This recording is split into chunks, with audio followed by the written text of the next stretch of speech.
Today we have with us senior GI surgeon Dr. Jaydeep Palep. Dr. Jaydeep Palep has 22 years of experience in gastrointestinal and bariatric surgeries. He's the first surgeon in India to start gastrointestinal robotic surgery way back in 2009. He has set up and successfully run the departments of bariatric surgery at Kokilaben and Max Nanavati hospitals. He's a founder of Dr. Palep's Weight Loss and Gastro Clinic in Mumbai and operates at Breach Candy Hospital. He is an editorial board member of renowned medical journals and has authored chapters in textbooks of surgery. The gut is a site where food is processed and delivered. Even the best diet won't work if the gut doesn't work. So keeping it in top form should be our number one priority. We're going to cover topics on gut health, the ones we commonly see in our practice. There's so much information, or rather misinformation, about the gut on the internet. Starting from probiotics, detox programs, testing for food sensitivities, the list is never ending. The aim today is to separate facts from myths and provide a basic understanding of how the gut works. If you want us to cover more topics in the future, let me know in the comments. Hi, Dr. Jaydeep. Hello. Thank you so much for joining me on this podcast today. Thank you so much. It's my pleasure being here, Shweta. So, going towards our first question, I actually want to address the topic of constipation. Because most often in practice I see that clients come in and they say they have constipation and then they've tried taking more fiber and it's not helping. In fact, it's causing more bloating. So, most often we have to explain to them that constipation is of different types. The primary constipation and secondary constipation because of medical conditions. So, what is your take on this and how do you educate patients on this? So, that's a very interesting question with a very diverse reply, because it can be anything. People come with all sorts of constipations in my practice. You can have, like you already mentioned, primary constipation, which could be a normal transit, slow transit, or because of pelvic dysfunction. So these are some of the primary constipation cases that you see. And then there is secondary constipation, which can be because of some medication that the patient is already on, because of some conditions that the patient is suffering from, medical conditions like hypothyroidism, for example. Right. Or it could be due to some structural anomalies within the small or the large intestine, like a stricture or a cancerous growth or something, and that also can present as constipation, which a person may not know that he or she is harboring. Also, the third type, which is a defecation disorder, sometimes we also need to refer them to a psychologist for behavioral therapy and things like that. So, there is a requirement for us to educate our patients and clients that fiber is not always a solution. That's absolutely correct, especially with the last one that you mentioned, the pelvic dysfunction ones, where there is actually a problem evacuating, and they could also be related to stress. Right. And which is why you correctly said that you may have to actually send the patient to a psychologist or even a psychiatrist. Talking about stress and the gut, and this is my favorite topic because we call the gut as a second brain. The digestive system is innervated with a vast and rich supply of nerves and neurons, and in fact it can it has its own way of functioning. It can do that without having to regulate with or communicate with the central nervous system.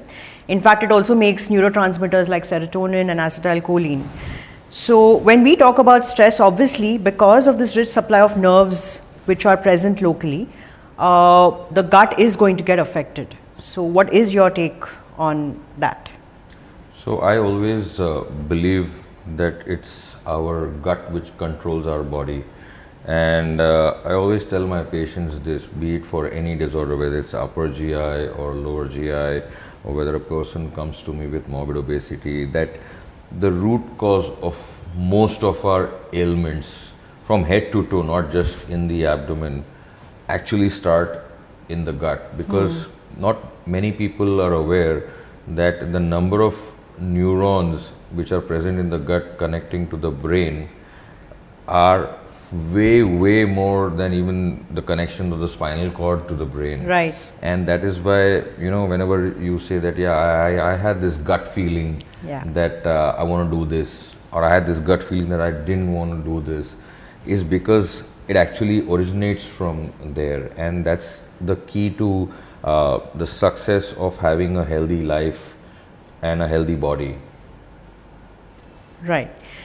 So I typically, when clients come to me, the first thing when they talk about gut issues, I evaluate for stress, right? Because there is no medication as such that we can give for the gut when stress is the cause. And it basically regulates everything, you know, the nervous system around there. It regulates the motility, the secretion, the sensitivity. It contributes to inflammation, right? Even the permeability, like we talk about leaky gut. So basically, when we look at the stress and stress hormones, how they affect the gut, they can cause a lot of problems which could turn into medical conditions. But the root cause is actually not, a foreign substance. It's actually stress. And I've had this case in which, we did routine evaluations and we did extensive workup for the client, finally to say that nothing is wrong here medically and we need to now refer to a psychologist again. So, have you had such cases? Yeah, I think that's a very interesting example that you've given. You know, one of the hormones or one of the secretions that we have is something called cortisol. Right. And that can actually slow down your gut and thus give rise to many problems. And at the same time, there has been conditions where patients have come, or I had a girl who had come to me. This is more than a decade and a half ago. She was probably around 25 years of age and studying in a professional college, pursuing her career. And suddenly she comes up and says that, I'm having blood in my stools.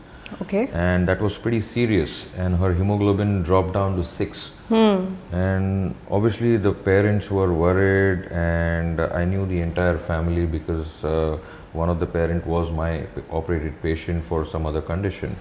And then we started monitoring and investigating and trying to figure out. We ended up doing a colonoscopy. I had one of my medical gastroenterology colleagues investigate her, and we found out that she had a full-blown ulcerative colitis and ulcers all over her colon.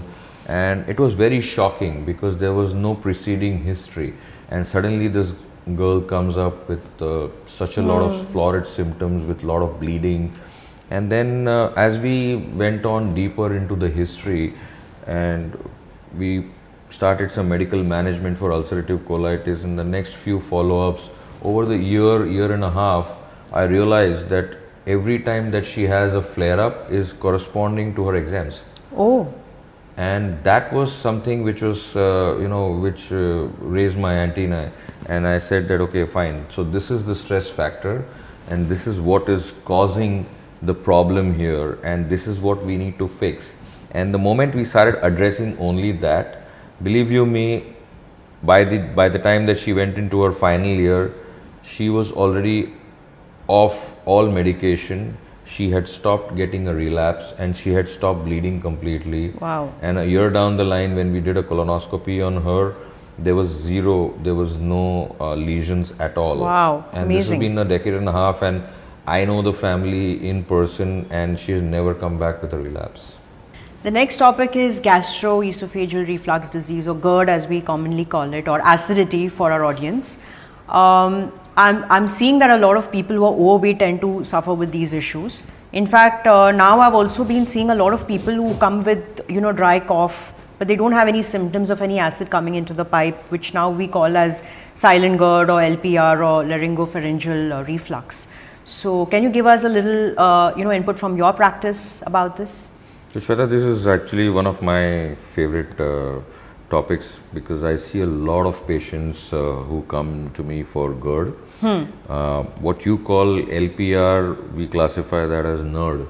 Okay. That's non-esophageal reflux disease. And what happens here is that the esophagus or the food pipe as we commonly know it, is not affected by the reflux of the acid coming from the stomach and doesn't show any scarring or deleterious effects of that acid in the food pipe itself. That is why it is not GERD. Right. And so it is still affecting your vocal cords, it is affecting your throat, and it is affecting your voice box. So that is why it's called LPR, that is laryngopharyngeal reflux. and hence because it is not causing erosion in the food pipe, it's called NERD. Any association with obesity that you see, like overweight clients or patients, reporting it more frequently than the others? And that is a brilliant question that you just put forth.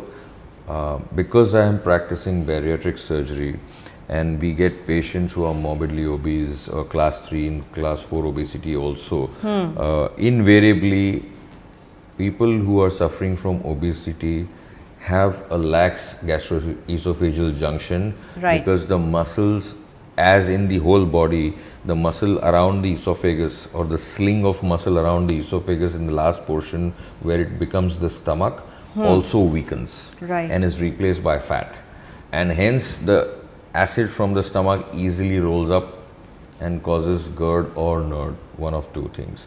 So it is more often than not, we would have at least 50% of my patients coming to me for a solution for their obesity having concomitant reflux disease. So I think the surgery would then tackle both issues. Absolutely. The surgery has to be tailor made. So obesity surgery has multiple different types of procedures, and hence a preoperative upper GI endoscopy is mandatory for any patient who is undergoing a bariatric surgery, Okay. so that I know which is that procedure which I have to offer the patient, especially if the patient is suffering from reflux disease. Makes sense. The next one is on gallstones, and one thing that I've started doing routinely now is calling for an ultrasound of the abdomen and pelvis routinely, at least in the age group of 30 to 40 years of age, because more often than not I'm seeing something come up there. Either it's a fatty liver or it's a gallstone which is silent, and I think that it's always good to do these checks annually to keep things under check and see whether you require any other interventions. So I want to understand how gallstones are managed in your practice. So Shweta, gallbladder stone is one of the commonest surgical problems encountered world over, and more so in our country. And that is probably got to do a lot with the kind of diet we have and the lifestyle that we lead. And because of the excessive carb heavy diet that we consume, we see a lot of incidents of gallbladder stone, especially in women, especially who are in the range of 40 and 50 years of age, who have had a good fertile career. They are the ones who are more likely to land up with gallstones. Doesn't mean that men don't have gallstones, they also come with gallstones. And incidentally, majority of them are like you said, on a health check, caught on an ultrasound. Yes. And the patient or the individual may not have had any symptoms, but a lot of patients are diagnosed with gallstones for the first time because of an acute attack of sudden onset pain in the abdomen, and you know that the gallbladder stone has gone and got stuck at the mouth of the gallbladder, and sometimes even passes down in the common bile duct, and that's even more severe. And these are people who have to be treated. The only treatment for gallbladder stones which are symptomatic is the removal of the gallbladder, or what we call cholecystectomy. Right. That's one thing. The second thing is, a lot of patients come to me asking, say, doctor साहब मुझे gall bladder stones हैं, but आज तक मुझे कोई तकलीफ नहीं हुई है, तो इसको क्यों मैं हाथ लगाऊं? Why, and a lot of people have this, there's the myth going with gallbladder that if you remove the gallbladder, you are no longer going to be able to digest any food. And that is the essential function, primary function of the gallbladder, because people think that the bile is produced by the gallbladder. Right. So education is very important, to know or to tell the person, a layman, that the bile is produced by the liver. It's the liver which is the factory of the body. It will help digest all the food and send all the nutrients to the rest of the body.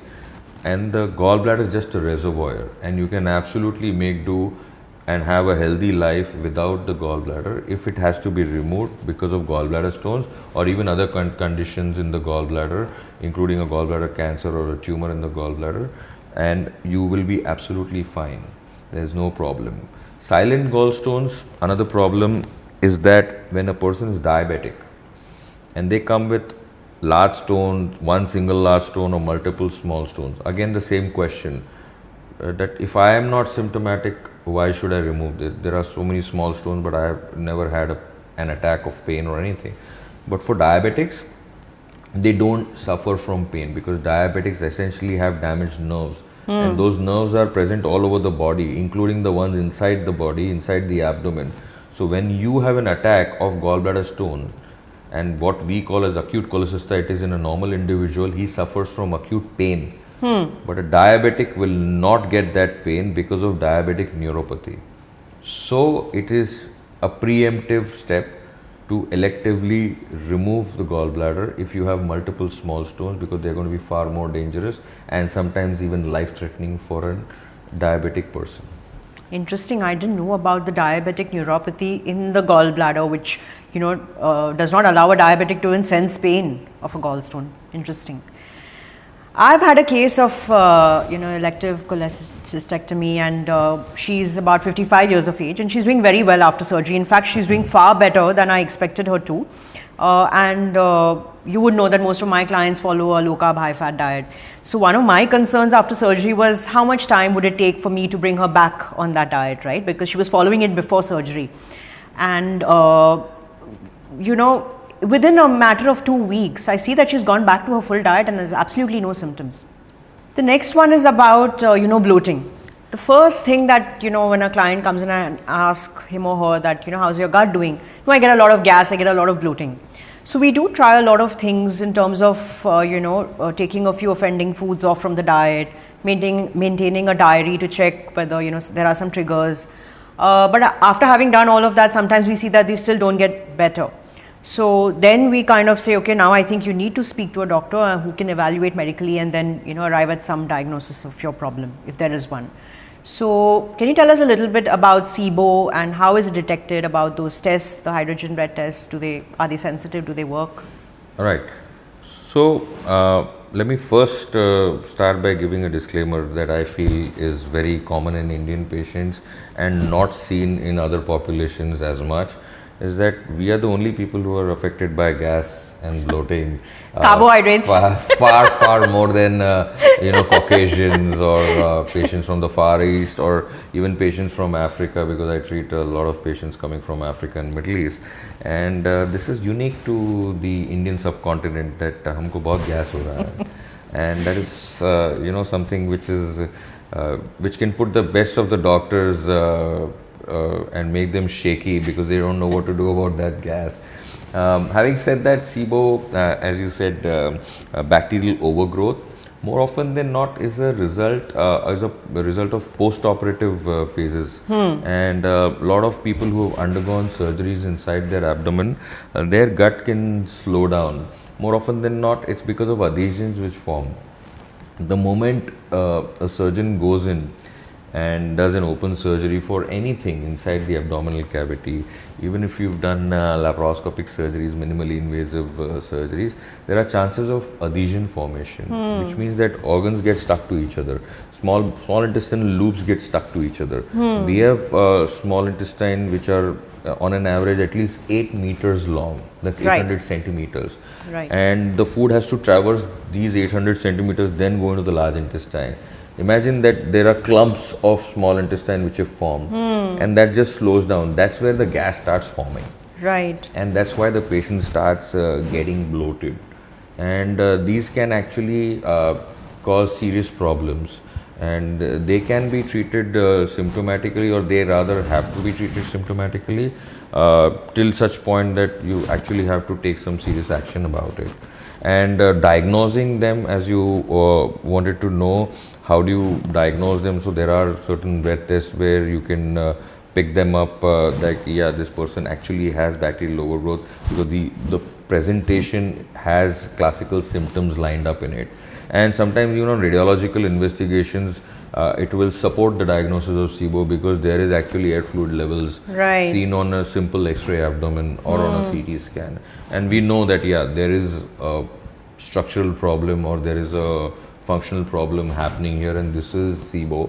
And then, you take the next step and see what best you can do. And I'm sure you're an expert at that when it comes to planning. I saw a reel on Instagram which said, don't eat food after 8 o'clock in the night, because then it'll sit there and it'll rot, and then, Yeah.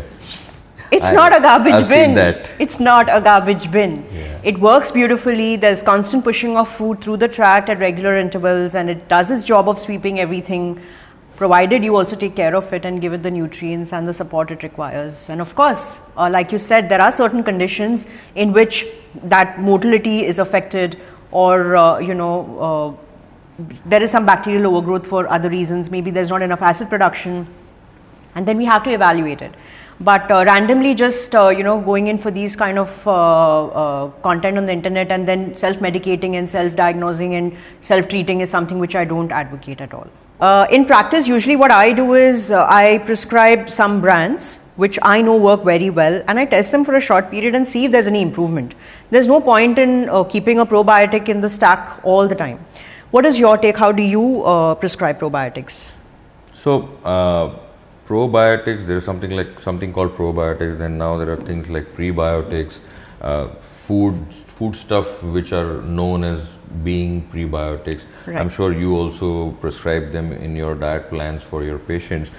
When I am looking at a patient and I think that this patient needs to restore his gut flora, again, I definitely do have certain list of probiotics that I favor and I know have given me good results for my patients. Right. But at the same time, the age-old tradition in majority of the Indian subcontinent of having things like curds in our diet Right. is something which will always help proliferate the good lactobacillus, as we all know, go back and proliferate inside our gut. So I also heavily rely upon the natural ways of trying to allow the gut to regain its flora.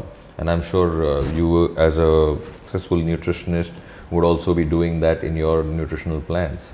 I do that. Obviously, we always start with the plate, and if we feel like we need to supplement further, then we use our experience, and that's exactly where experience counts when you prescribe products, because you've been using them over cases and you know they're result oriented. So I think for probiotics, it's always better to rely on your healthcare professional who can prescribe a product, check how you're doing on it, tell you for how long you need to be on it or get off it, and that's how it should be done. Absolutely, I think I completely agree with you out here. The next one is everyone's favorite topic, gluten.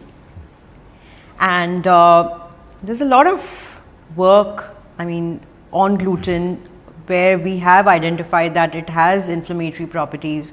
And when I have taken it out of diets, I've seen that even people who didn't have symptoms, they felt much better when they did not have it. So for me, usually I keep it out because wheat and its cousins are not indispensable grains. We can definitely do without them and replace them. But one thing which I see people doing regularly is going and testing themselves for these sensitivities. They would come in with these battery of tests that they did on themselves, and the labs prescribed, where they have these charts with all color coding and saying that you're sensitive to this and that, the IgG tests, which we know are so useless. In fact, the moment I see that, I'm like, bye.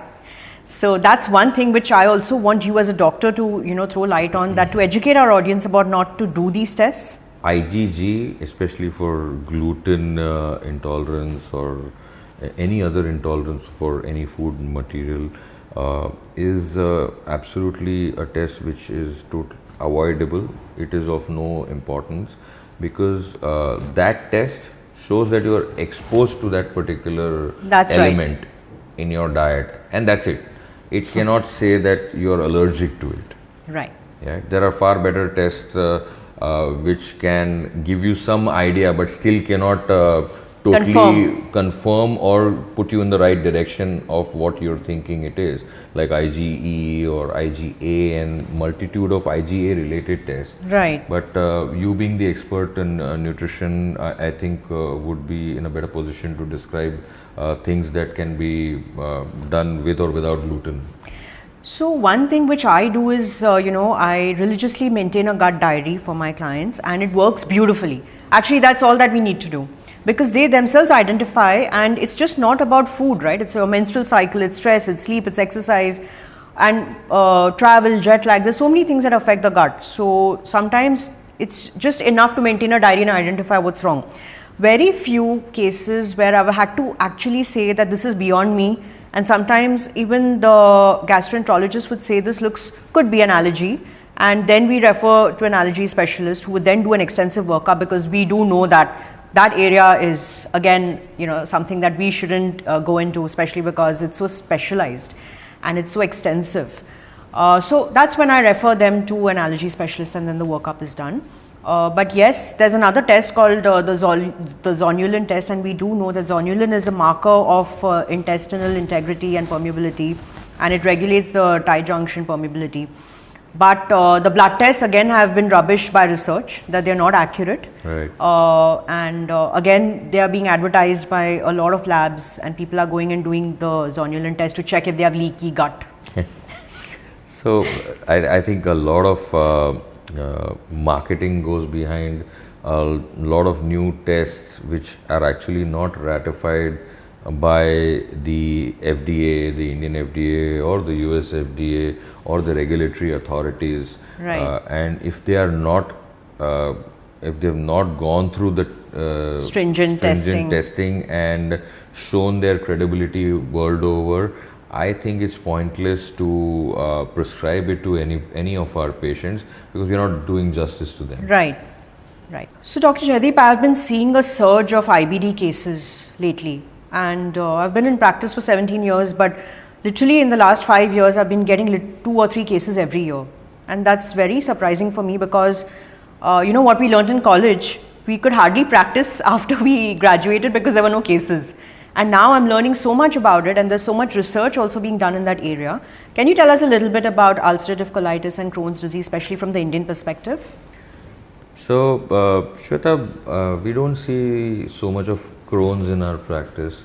It's more of an American or a Western problem, luckily for us. However, ulcerative colitis definitely is around, and over the years, in my more than 2 decades of my practice, I have seen that definitely the incidence has gone up steadily. My medical gastroenterology colleagues would probably be in a much better position to give exacting numbers in their own practice, but I have seen that the patients that I have referred to them for colonoscopies, and the number of pickups that I have had just on history is it's just growing over the years. And like I said, I think a lot of it has got to do with the increase in stress that we are seeing on a day-to-day basis. And when somebody is already labeled as irritable bowel disease without UC or Crohn's, that is one of the biggest challenges, I think, in practice. And I think you would probably be seeing the bulk of that. So from the nutritional angle, I'd also like to add that I have been using the ketogenic diet. And because it's anti-inflammatory, it works beautifully in my patients who have ulcerative colitis. I've used it for one Crohn's case as well. She was an Indian lady, but she resides in the US. Beautiful remission, no symptoms, no malnutrition, has been on immunosuppressants also. And I think that it's working fantastically in my patient population with the IBD. Can I ask you a question, Shweta? Do you think that obesity and IBS have any correlation, and have you seen that in your practice? To be honest, most of my cases of ulcerative colitis were not morbidly obese, but I mean, it's so direct, the correlation, in the sense we have inflammation in the middle of both. And obesity is a state of inflammation. That's right. And it's going to go hit every organ, right from your gut to your brain to your liver to your heart. So it's not going to spare any organ, nor is it going to spare the muscle. So in that sense, yes, even cancer for that matter. So whenever we have obesity in the room, we also have inflammation, and inflammation is going to drive and go hit every organ. And then even if you have a predisposition, you will express it.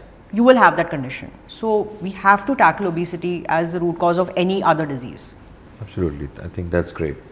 What is your take on sitting in the washroom with your phone? So, I've been pretty Instagram and social media savvy, and just a couple of months back I had made a reel on one should not be sitting inside the washroom or on the toilet seat for a prolonged period of time. And there could be two things which will come out of that. One is obviously because you're going to end up being constipated chronically with that habit, and the other one is that you'll land up with hemorrhoids as a sequel. Oh, okay. Because of constipation, you can land up with fissures, and because of constipation, you end up straining and you develop hemorrhoids. That's also true for people who are sitting at work for multiple number of hours and refuse to get up from their seat unless they really have to answer a nature's call or something. And I see that in the corporate culture, and I see patients coming to me with really big hemorrhoids, history of bleeding per rectum, suddenly finding fresh drops of blood on their toilet seat and wondering where the hell did this blood come from, and that's because of hemorrhoids. So ideally, you're not supposed to sit in the same place for hours together, whether it be your toilet seat or whether it's your office seat. You need to get up and keep walking. That's the only way to prevent the formation of hemorrhoids. Of course, apart from the fact that you need to have a healthy diet and a healthy lifestyle. Hemorrhoids is akin, in a sitting position, hemorrhoids is akin to what people who have long standing hours of profession, like a bus conductor or a teacher, develop varicose veins. Right. So they are the same. Right. They are just failed vein walls which become chronically weak, allow accumulation of blood and suddenly rupture one day and cause bleeding. So be it a varicose vein or a hemorrhoid, their etiology is the same. Two things that I'm going to pick up from what you just said. I see constipation a lot in people who sit down for a long time. So the first thing I tell them is, please get up from your seat, and it just magically goes away. It happens.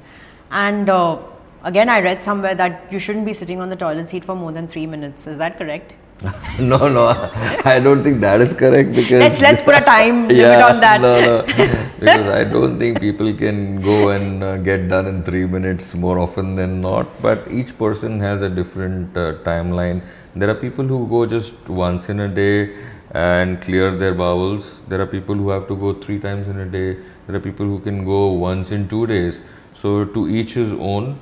But I think the cutoff should be at least 8 minutes or so. I don't think you should be sitting there beyond that. Otherwise, you're asking for trouble. I think what also is happening is you're not cued into your gut signals when it's telling you to go, when it's telling you to stop. Because again, we're seeing constipation in a lot of children, and I think it's mostly to do with not tuning in or paying attention to the cues. I think your body keeps talking to you, but you're not listening, and you're not listening because you're on the phone. And the job is done, but you're still not done. Yes, absolutely. I think this gadget and this era of gadgets is going to take us down in various aspects. Constipation being one of the least of the problems. I agree. So coming to the topic of colon cancer, I've had just one case in my practice till now. And I want to understand, because this is something even I wanted to know, what are the tests that we need to do, and in what age group are we supposed to start testing to check if we are going into these conditions, or if we have a history, especially if we have a history. So what are the tests, what are the markers, and when should we do them? All right, that's a great question, Shweta. Now, essentially, historically from our textbooks and literature, we used to tell patients more than the age of 55 to start getting screening for colon cancer, even probably 60 and above, and once a year get things assessed, like you do an annual health check. 55 from 60 we came to 55, from 55 we've come to 50, because we are seeing the incidence of colon cancer increasing.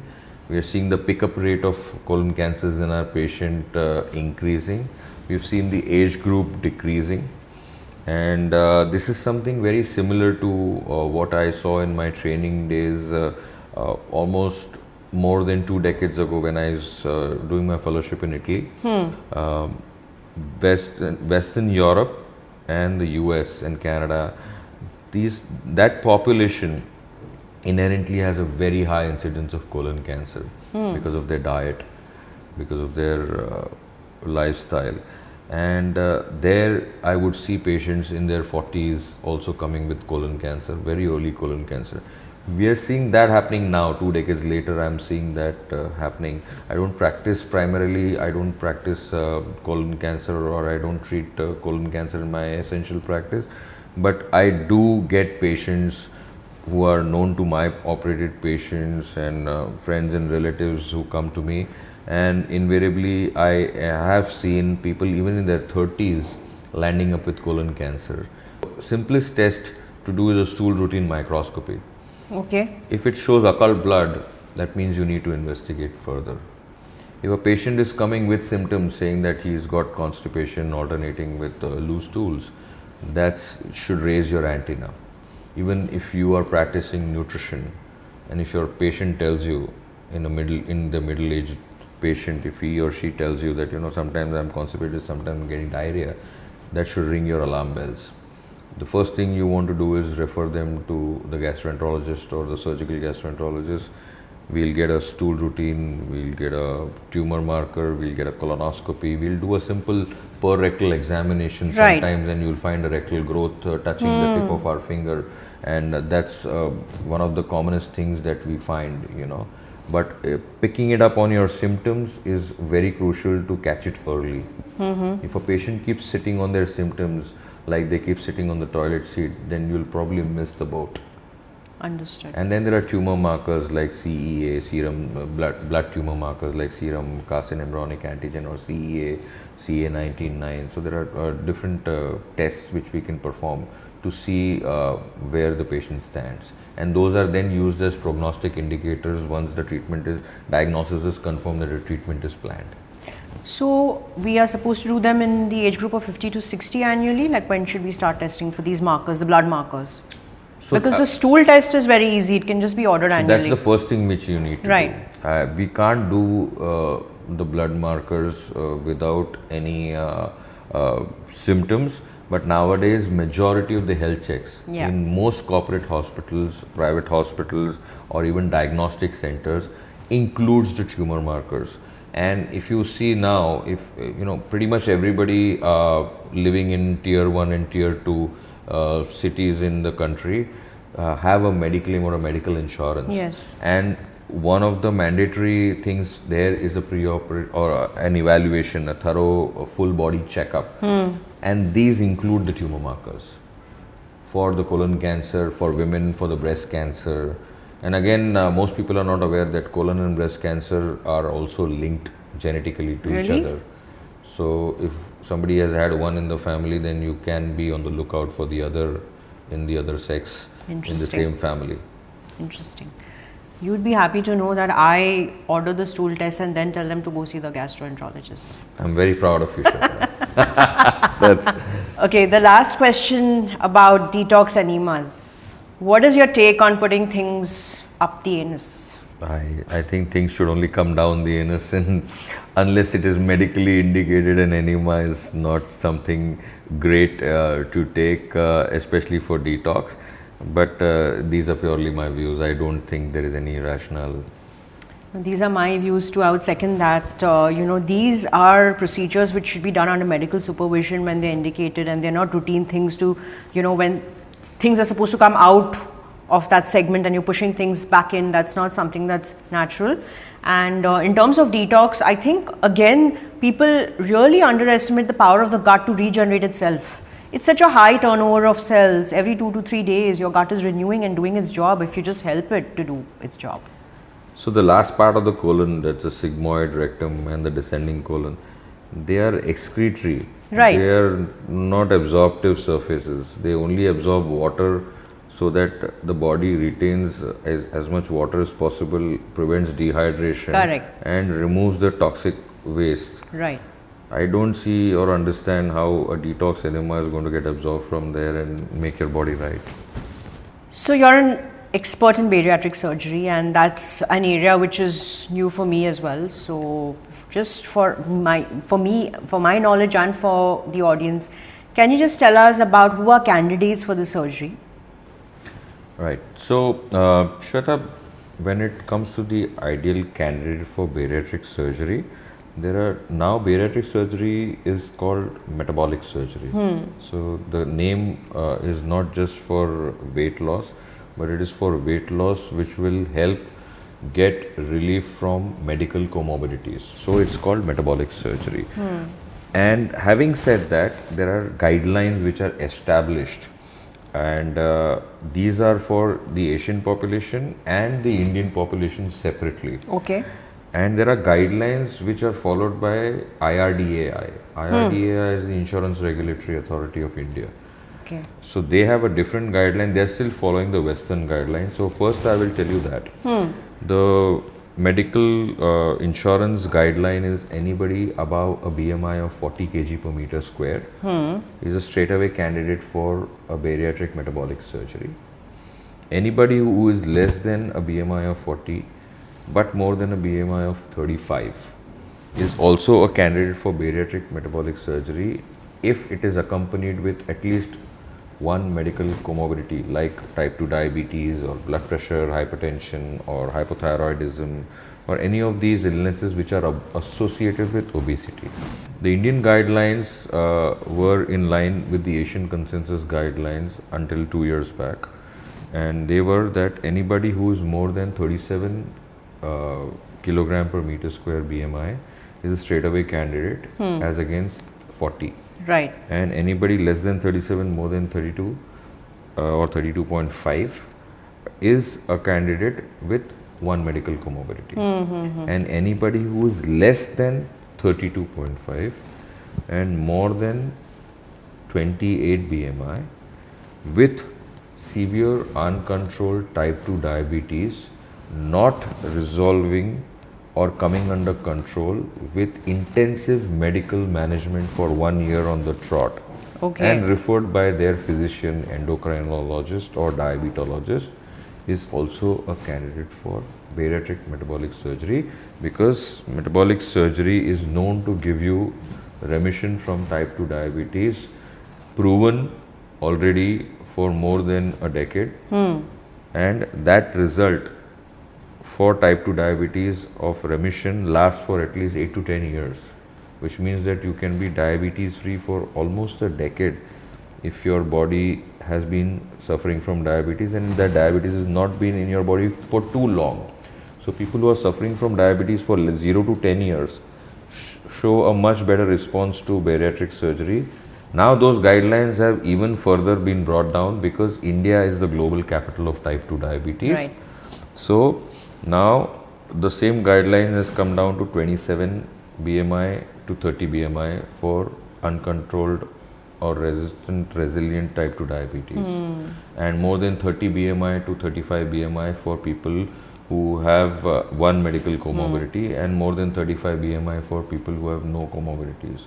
So these are all the people who can be offered a bariatric surgery. What are the common procedures that you do in terms of bariatric surgery?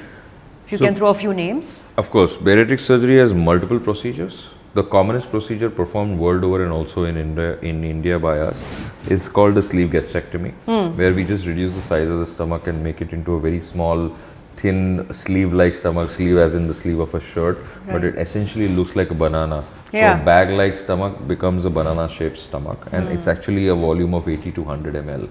So that's a drastic reduction in volume from a 1.5 to 2 liter stomach to a 80 to 100 ml stomach. So that's a restrictive surgery. So that's your first classification. Then there are malabsorptive surgeries and restrictive plus malabsorptive surgeries. So essentially all the other procedures have an element of restriction in it.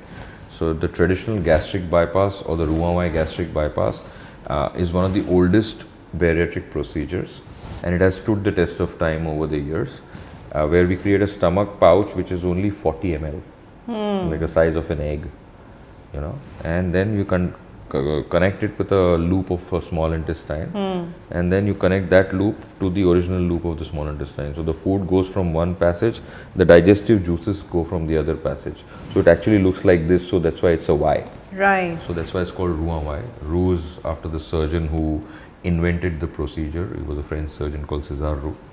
That is also very good for diabetes remission.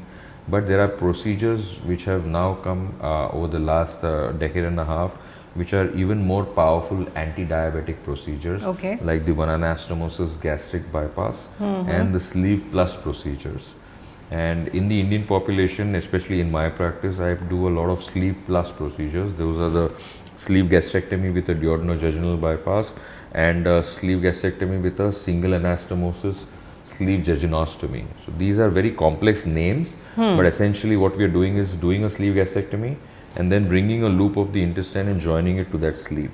So that gives you very good weight loss and gives you good remission from type 2 diabetes. And the effect of remission of diabetes starts immediately post-operatively, even before the weight loss effect of the surgery kicks in. Okay. So we send our patients home, diabetic patients home, patients who have been on insulin until the day before the surgery, patients who have been on 1 or 2 or 3 drugs for diabetes. Without any of these medications, we send them home because the anti-diabetic effect kicks in immediately. Amazing. There are also some non-surgical bariatric procedures which have created a lot of buzz nowadays. One is the intragastric balloon. Yeah, and the other one is endoscopic sleeve gastroplasty, where you can stitch a part of the stomach, at least the lower half of the stomach, like a sleeve that we do from externally by laparoscopy or robotics. But they are not as great a procedure as the conventional bariatric metabolic surgical procedures.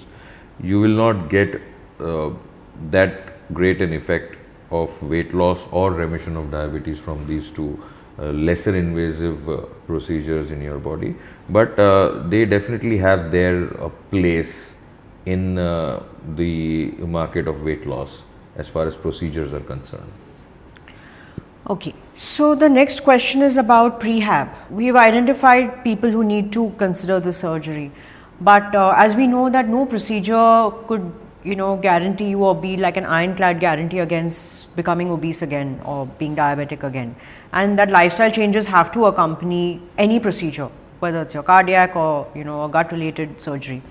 So typically, when somebody comes in and inquires, for a procedure, do you tell them to also kind of undergo a few lifestyle changes before the surgery? Yeah, I think that is a very, very important question that you've asked, Shweta. What happens is that, like I already mentioned, there are different BMI. People come with different BMIs, which means that they're at different weights with different heights, and there's no set formula for every patient. But in my practice, what I try to do is that from the first time that the patient steps into my clinic till the time that the patient goes to the OR table, we meet at least 2 or 3 times, sometimes even more. A person suffering from class 1 or class 2 obesity needs to do a few things, like if they are into smoking or consuming alcohol, they need to stop that, and we stress the importance of doing that. And unless you're committed to your own cause, you are not going to do that, then you're not a great candidate for the surgery, right? Next comes people who are like more than 40 BMI. I like to put them on a VLCD. When I put them on a VLCD, I know their commitment towards their weight loss goal. And in that case, it won't even be a bad idea to refer them to somebody like you who would actually prepare a plan for nutrition, also look into their lifestyle. They would be able to maintain a diet diary and an exercise diary that will really show their commitment towards the goal, and it will also help me prep the body physically. Yes. And bring it as close to normal so that the body can tolerate general anesthesia for on an average 4 hours, which is less risky. Yes, and make the body really risk-free for the procedure, and the patient can go home as planned in 24 to 36 hours, which is what we normally want our patients to recover in that much time and then go home. So that's the prehab, and there are various types of prehabs, is extremely important for every bariatric surgery. So for me, prehab is of prime importance from multiple angles. Number one is, as you rightly said, their commitment to maintain results after the surgery is over. Now, whether you go for a weight loss surgery or you go for liposuction or any other surgery for that matter, where your weight will be reduced, if you don't know how to maintain your results, because we do know that obesity is just not a physical thing, it's also a mental thing. So if you can put yourself under a rigorous plan for about at least 3 months before the surgery, you'd be able to understand what to do after. And we do know that these are restrictive surgeries, so that we can also arrest the muscle loss that accompanies these surgeries post. So we can put them on a good exercise program for them to at least build a little muscle mass before they go in for these kind of surgeries. And at the physical level, their habits and their relationship with food, maybe a psychological intervention. So multiple things put together would help them have better outcomes from these surgeries and not bounce back to where they were. I completely agree with you, and especially the point that you made about the muscle loss after the surgery. If they are not in line with a proper plan, then patients not only lose fat, they also lose muscle, and they get a haggard look. And that is something that patients always ask me before surgery, that I know somebody who did this surgery and now their whole skin is hanging from here and hanging from there and doesn't look good. And this is exactly what I tell them, that unless you enroll yourself into a fitness program, you're not going to be able to avoid that. Right. So typically what happens after surgery, the main part? So like I said, if the person is diabetic, the anti-diabetic effect kicks in immediately. A person suffering from sleep apnea, people using a CPAP machine daily and who cannot sleep without it, actually get rid of it in 3 weeks, which means that our brain is so smart that it takes away the most dangerous fat first. So the fat around your airway is cleared first, which means that the person who snores like a truck engine without a CPAP stops using a CPAP machine and is not even snoring in 3 weeks time. This is mechanical. It's mechanical obstruction, but the brain is taken care of that. It is, so the brain, the basic mechanism of bariatric surgery is that the brain starts mobilizing all the fat that you had saved for a rainy day. Bariatric surgery is that rainy day, which has been created artificially by the surgeon, and hence the weight loss which the brain starts and triggers after that is the most natural form of weight loss. It's like I have put you on an island and you have only one coconut tree which is dropping 2 coconuts one morning, one evening, and that's all you're getting to survive. That's all you get to survive.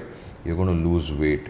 You've seen one of those movies where Tom Hanks is cast away or something. Cast away. Yeah. So that's exactly what bariatric surgery does, and the hormonal changes it brings about because of the bypass takes care of the diabetes, takes care of the blood pressure, takes care of the lipid levels.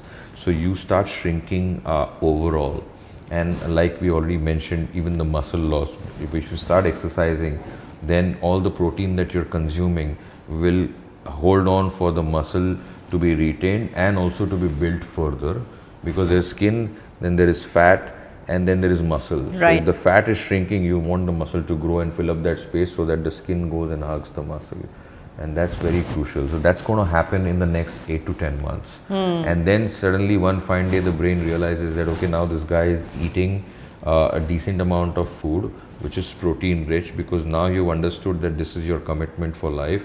I want to live a healthy lifestyle. I want to look as good as I am looking right now. I have given up my old wardrobe. This is a new wardrobe that I want to fit into, and I'm feeling good. I'm feeling energetic. I can work like I used to work once upon a time when I was not obese. And when all these things happen, then the brain says, okay, good. Now I need to stop. I've consumed enough, and you plateau. And that's probably where your surgical mechanism stops working and you go on a maintenance phase. Now if you revert back to your old habits and deviate from the path, statistically 15 to 20% of the patients are going to regain weight after a bariatric surgery in 1 to 5 years after the surgery. These are those 15 to 20% of people who will regain weight because they have deviated back to their old habits. What about the follow-up rate? Like, do patients keep up with you after surgery? Unfortunately, despite the level of education of patients, despite the level of awareness, we still have 50% of dropouts at the end of 1 year. And I'm not saying that people who drop out don't maintain their weight. There are people who have understood the whole mechanism very well and are still maintaining weight. One of my patients recently came to me after some 15 years of his weight loss surgery and is still looking so good. Wow. Maintaining his muscle mass. He's got a good bulk of muscle because he's been in weight training for the longest time. Lovely. And then on the other hand, there are patients who have put on weight in just 2 or 3 years post bariatric surgery because they lost their weight. Then they thought, okay, now things are cool. I think I can cheat a little. And once you get into that mode of cheating with food, cheating with alcohol, then the whole thing goes for a toss again. We can't forget that the stomach is a muscular organ and it can go back to its original size to some extent. This is the reason why I stress on prehab, because this is where the training happens of what you're going to take, after surgery. If you want to maintain results, you can't look at these surgeries as a quick, fix for your weight problem. You have to take it as a starting point, and then there's so much work to be done after. And I don't think that people understand the commitment and the amount of effort they need to put in. Very simple thing, when people come to me for their weight loss journey and they're on the diet and exercise program, and somewhere in between they would say, अब हम वो पुराना diet कब ले सकते हैं? And the answer is कभी नहीं. Because if you've taken a route to go from point A to point B, and now you change your route to go from point A to point C, you're not going to reach B. You're going to be at C. So you decide where you want to go, and when you begin this journey, you need to know the amount of commitment and effort that's going to be required from your end to maintain the results. You and I are just the starting points. And we are facilitators and we are the coaches and we're teaching them things and strategies, but finally, if they really want to maintain the results, like you said, there are few people who do it. I've had a case where, this boy who lost 75 kgs without any surgery. Wow. Over a period of 2 years, and he still maintains it. Super. And it's amazing. And I always give this example to people that, you can achieve it, and you have to also give him credit for the amount of work he does after having achieved that result. He's not taking it easy anymore, and he's made that his permanent lifestyle change. So like you rightly said, again, the follow-up is so important because you need to be in touch with your doctor and your dietitian to make sure that you're maintaining your muscle and your results, and that whatever you did as a starting point is now taking you for the long term. So one important thing I would just like to add here, Shweta, is that what you mentioned about the level of commitment that is required. The way I make them understand the level of commitment is I connect a new patient to at least 3 or 4 operated old patients who range from being operated as recent as 1 year back to as old as 15-20 years back. Okay. And that's when they understand what kind of commitment is required, and then they realize that, oh, am I really ready for this? And that's where you will also have very few dropouts, or majority of them actually get convinced that yes, I want to be that. And that is what clicks in favor of bariatric metabolic surgery, because now I have a big database of patients from different parts of the country, city, and different parts of the world, and all these patients who come to me, the new ones, can connect with any one of them and say that, okay, fine, this is what amounts to having a bariatric surgery, and this is what one needs to do or not do. It's so wonderful, actually. Your patients are so cooperative and they are willing to help others. This is what I tell my clients as well, that please give us your feedback and share your experience through videos, because this is going to encourage and motivate someone else on their journey.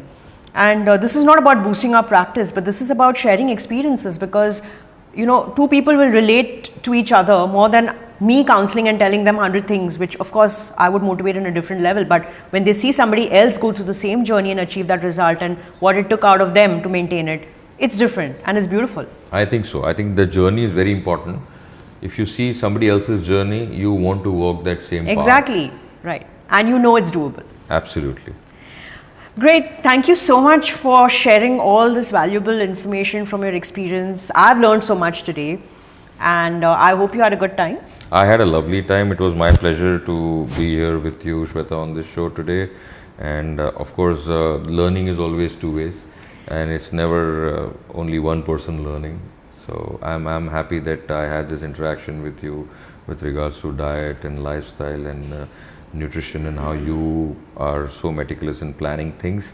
It's been absolutely a pleasure. Thank you so much. Thank you.